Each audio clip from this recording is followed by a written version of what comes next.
Shalom. All praise to the Most High Yahweh, in the name of His only begotten Son, Hamashiach, Yahushua being His first name, the God of Abraham, Isaac, and Jacob, whose name was later changed into Israel. So the Most High God of Israel. So Allah, we know that it's all in the ancient Paleo Hebrew. If you would like to find that language, and just find the alphabet, then you can go on my socials. You can either inbox me if it's not already posted, basically. But this is part 2 of being a godly woman, and just where we need to be in this truth. I put too much oil on. It's not sweat, I promise. But we're just gonna go to Proverbs. We're just gonna, the whole chapter of Proverbs, the Proverbs 31 woman. I like to cover my head all the way to my hairline, right? When I'm reading, when I'm praying, because we know that in 1 Corinthians chapter 11 and 5, but every woman that prayeth or prophesieth with her head uncovered dishonoreth her head, for that is even all one as if she were shaven. So the Most High is not hearing sinners, period. Which is, sin is the transgression of the law. You can also find that scripture. But we know that especially if your head is uncovered, especially when you're prophesying as well. And prophesying is basically speaking on the word, like anytime. So it's always just good to have either a head wrap or just always have your head covered, because as the scriptures also say, we should always be speaking the word of the Most High.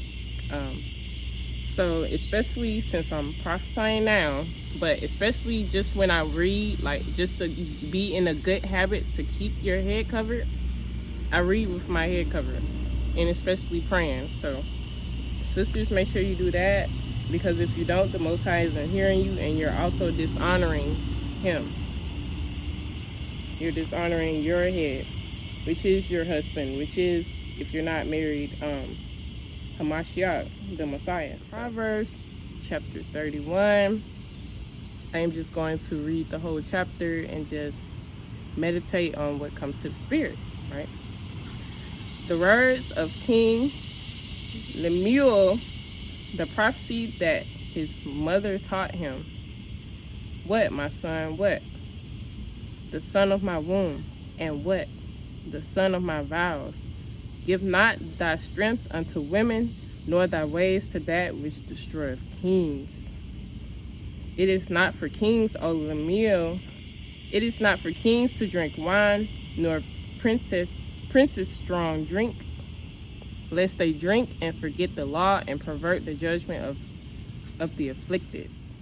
So this is basically just a mother telling her son, like, just guiding him, not only in his masculinity, but also in the type of woman that he should be looking for. So, give strong drink unto him that is ready to perish, and wine to those that be of heavy hearts. Let him drink and forget his poverty, and remember his misery no more. Open thy mouth for the dumb cause of all such as appointed to destruction. Open thy mouth and judge righteously, and plead the cause of the poor and needy. So Proverbs 31 and 10, it goes into being a virtuous woman, basically that godly woman. And this is just this woman bringing it out, right? Every woman will be, you can be a woman of many gifts and talents, but even if you're just blessed with one talent, and you can read that account as well, you can find an account, the man with one talent, and the man with 10 talents. The man with one talent, being ashamed that he only had one, so he didn't even use it, he really hid it. And the man with 10 talents, doing his best to like produce from that, and he ended up getting blessed and increased by the Most High to have more talents, to double those talents, as well as the man with 5 talents. He now possessed 10 talents, and the one with 10 possessed 20, and just more abundantly. Proverbs 31, and it starts at 10 when it just goes into being a virtuous woman. So this is basically just like a guideline, right? I believe that is truly why the Most High allowed this to be in Scripture, just describing this woman. Do not worry if you cannot have just all the talents, right? Like, oh, she's a teacher, she cooking, or being a seamstress, or just having some kind of crafts, like, oh, she's an artist, she can sing and make music. Just everything that we can do, right? This is just a guideline. Now, it is best to try to increase yourself always, like, just with doing stuff new, because she worketh willingly with her hands. But this is just a guideline, right? As you can see, this Proverbs 31 woman, she was a wife, she was a mother.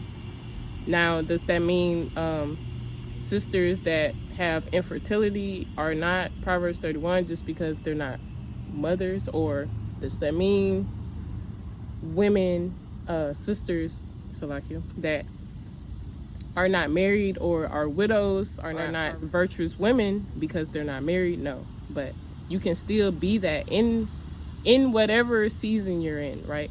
Whether you're single, married, without children, with children, you know. So this is just like all the stuff that she's basically bringing out. So we're going to get into it, though.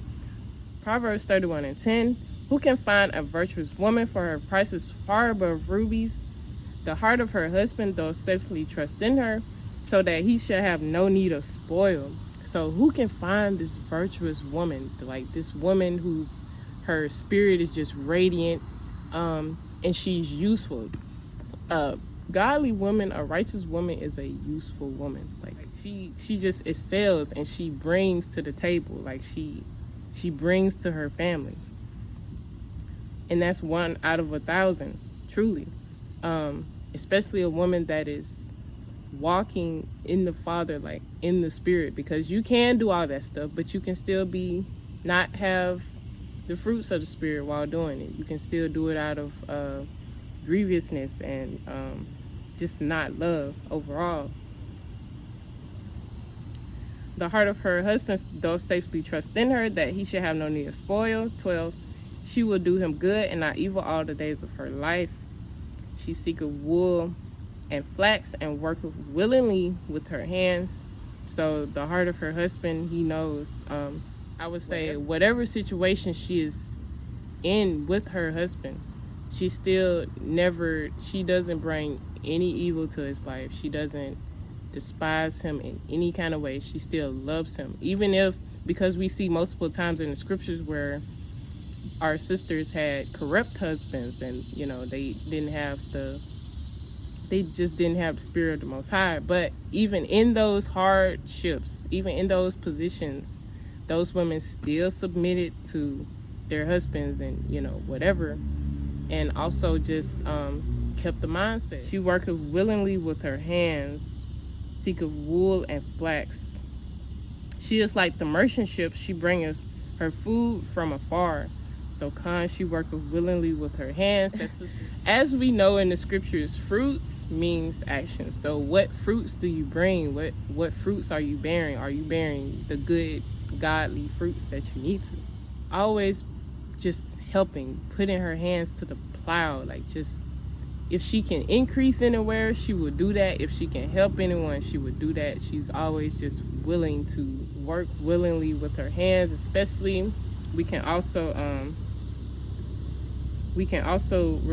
relate that to actually, I'm gonna get to that in 19. So let's just keep going. So like here, y'all, people keep calling my phone, and I think it makes the audio go out of the video. So yeah.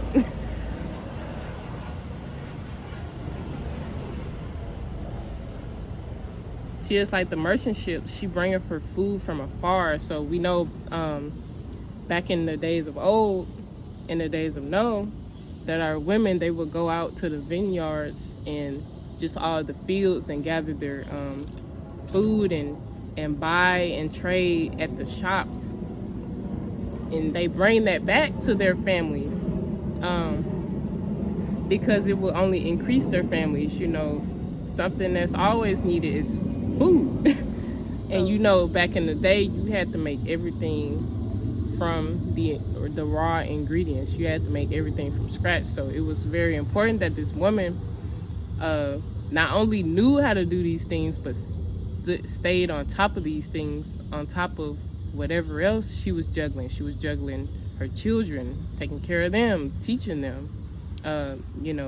She was nursing. Like, we not even gonna say if she was, because all of the women were nursing. 15, she riseth also while it is yet night, and giveth meat to her household and a portion to her maidens. So that woman, she was gathering what she needed. Hey, this is what we're gonna do today. Here you go, here you go, here you go.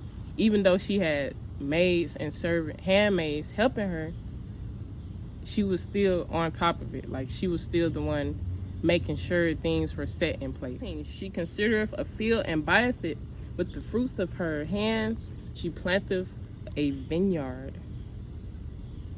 So that woman, she was a business, she was also a businesswoman. Like, she just, she was not only a homemaker, I would say, but like, she would make decisions for her household, given that liberty of her husband, because her husband doth safely trust in her. So if he gives her money, or whatever money that she has already made from her crafts, you can sell baking, cooking, you can make crochet. They were crocheting, they were knitting, creating just a lot of stuff, clothing and sewing. Like, so she took that money and flipped it, basically.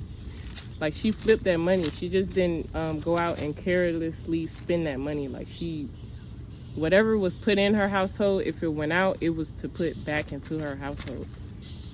So she would go out and she would make those big decisions. Like, oh yes, look at this cornfield, look at this cotton field. Like, I can give it to my husband, and our handmaids can literally work on it, and that can be another source of income. 16, she considereth a field and buyeth it with the fruit of her hands. She planted a vineyard. 17, she girdeth her loins with strength and strengthened her arms. This woman was fit, just plainly fit, because when you think about all the work that they had to do, you had to pump a well. If not, go to the spring to even get water back to your household. Like, they didn't even, I would say before, they didn't even have pipe systems with the well. So this woman was well enduring in bodily strength, for real. Had to. Everything that she's doing and just all the hard work, they didn't have the conveniences that we have today, so they had to just get it done, to be honest. Hand washing, laundry, and just everything when you look back at it. 18, she perceiveth that her merchandise is good, her counter goeth not out by night. So even in the nighttime, this woman is still well up. She is literally keeping the household together. Yes, the husband is the head, and he is going out making and just doing everything the head does, right?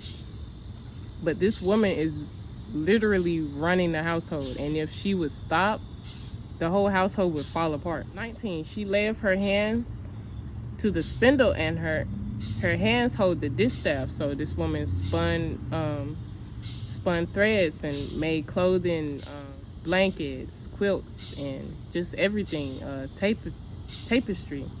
20, she stretched out her hand to the poor. Yeah, she reached forth her hands to the needy.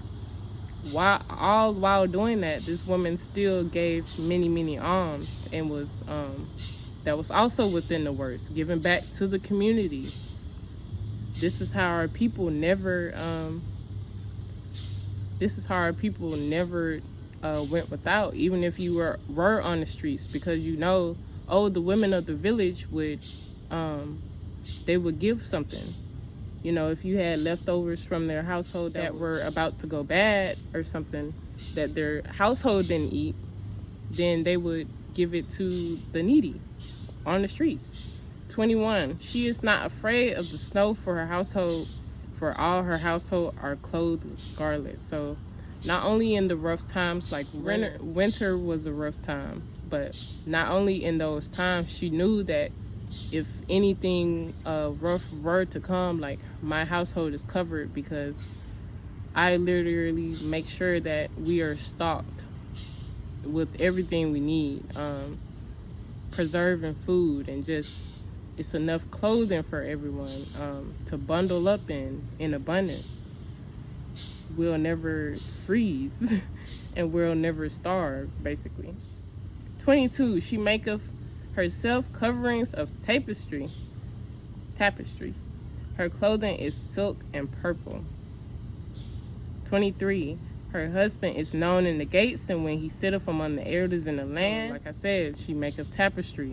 That woman worked with her hands. They were making sheets. They were making blankets.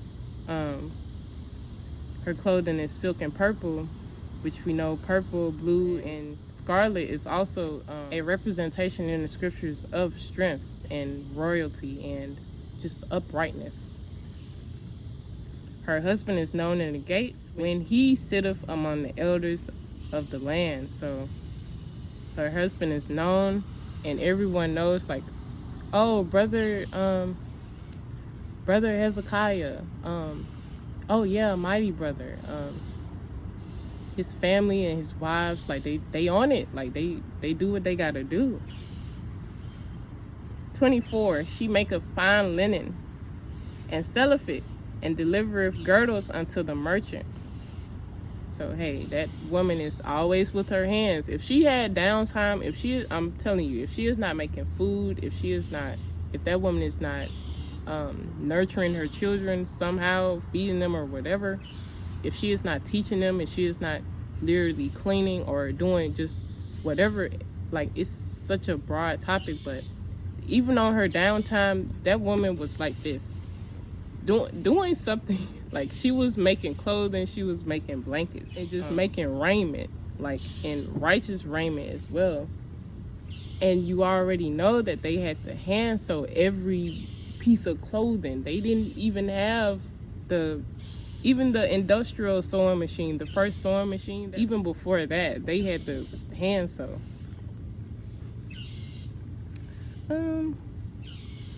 I keep losing my place.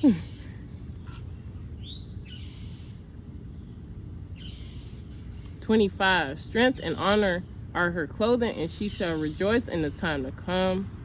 26, she openeth her mouth with wisdom, and in her tongue is the law of kindness. So not only did this woman bring to the table actual works and actual stuff that mattered, her spirit, like, she just lit up the room. She always just strived to be moving in the spirit of the Most High. Her tongue is the law of kindness. She never talked crazy. Well, I wouldn't say never, but striving to just dwell in that spirit, never talking just crazy to anyone, no matter what status you are. She treated the poor man that's on the streets just as much as an official in the office or something.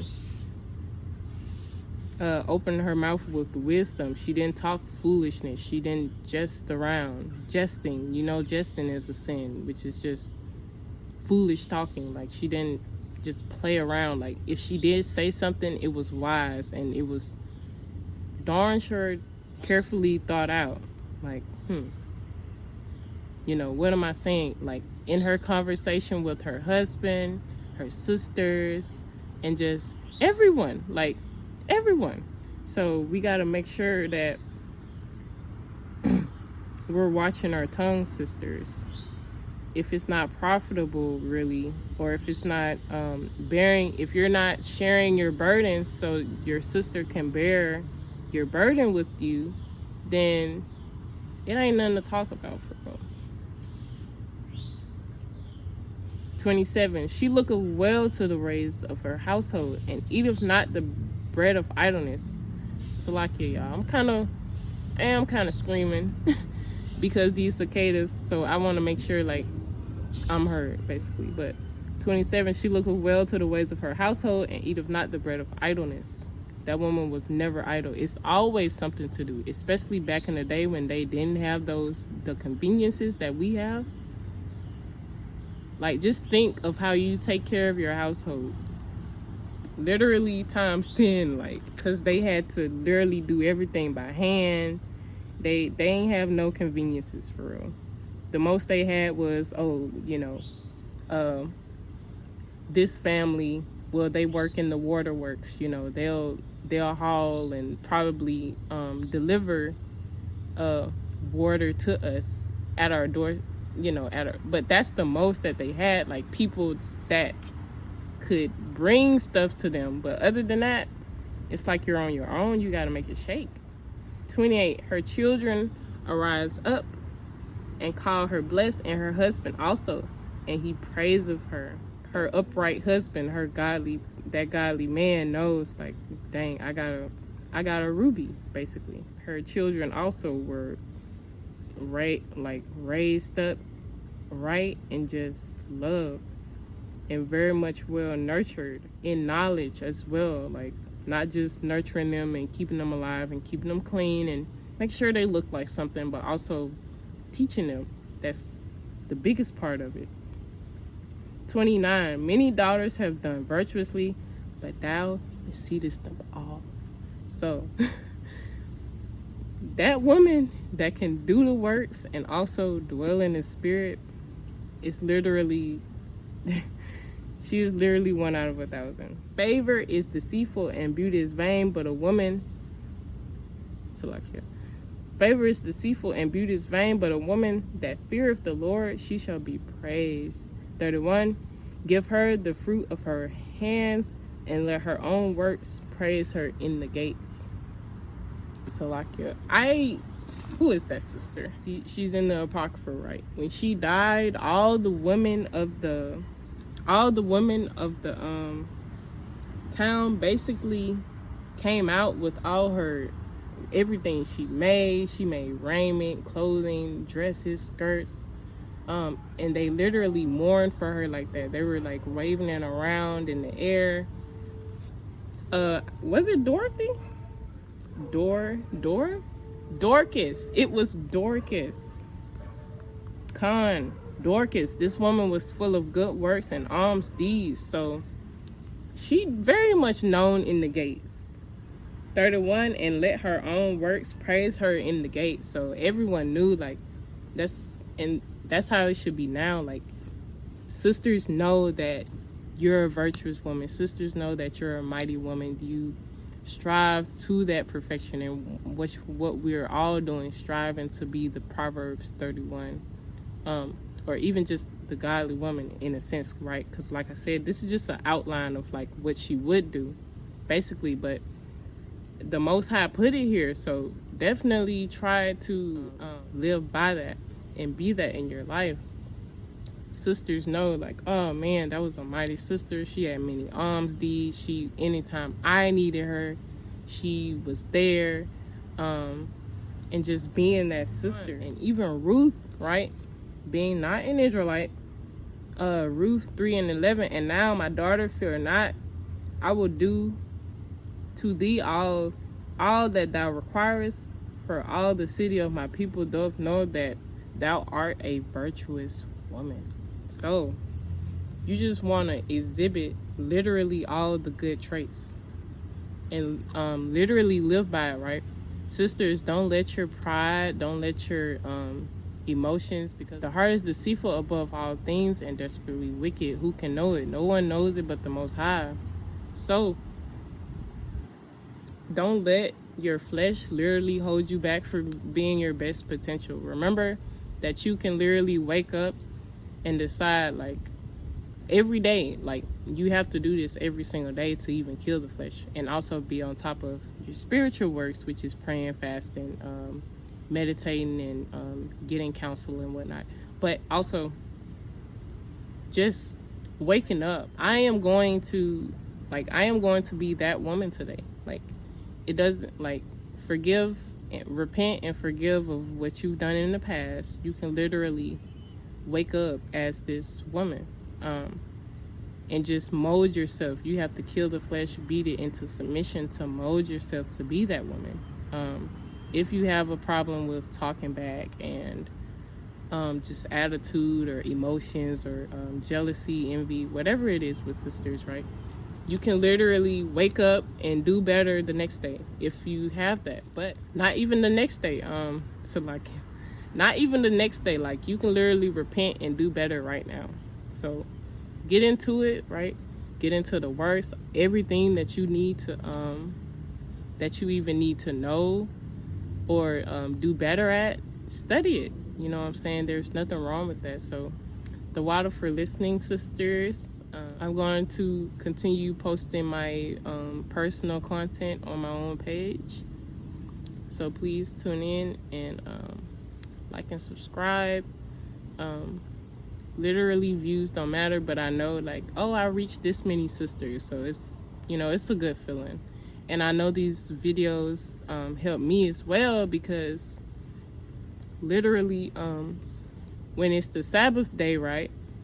And I need videos, exhortation videos, to like keep me from falling into my own pleasures, which would be what? Watching a movie, researching this about, you know, something, a goal that you have in the future, but the Sabbath is for the Lord. Isaiah 58:13 and 14. If thou turn thy foot from the Sabbath, from doing thy pleasure on my holy day, and call the Sabbath a delight, the holy of the Lord honorable, and shalt honor him, not doing thy own ways, nor finding thy own pleasures, nor speaking thy own words, when thou shalt delight thyself in the Lord, I will cause thee to ride upon high places of the earth, and feed thee with the heritage of Jacob thy father, for the mouth of the Lord has spoken it. So on the Sabbath day, a part of keeping the Sabbath day, this literally isn't going to be a little rant, right? But a part of keeping the Sabbath day and just keeping it set apart and holy,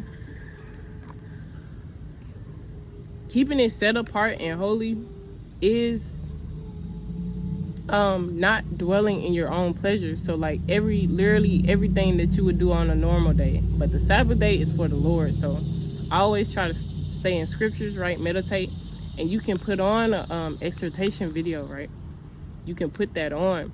And so like, I know these videos help me when sisters post as well, to just keep my mind on things on high, and just keep my mind on things on high, and just meditating in the Lord. Whatever that you're lacking now, cut it off from you, put it away from you, and just be better, okay? Shalom.